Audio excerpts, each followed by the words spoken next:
Okay, so here's the squirrel feeder. Squirrels have been coming, and birds built a nest in there, and there's eggs. I think Carolina wren, they like anything man-made, they'll build nest in. So that's really a squirrel feeder, so kind of a dumb place to build a nest, because anyway. Okay, that's something else I was going to show.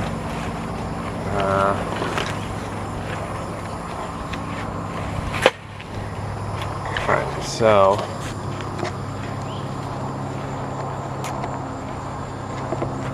alright, back here in the bird bath, I put some like frog eggs in there, and then now there's little tadpoles, and I'm hoping they'll eat the mosquito larva that's in there. Yeah,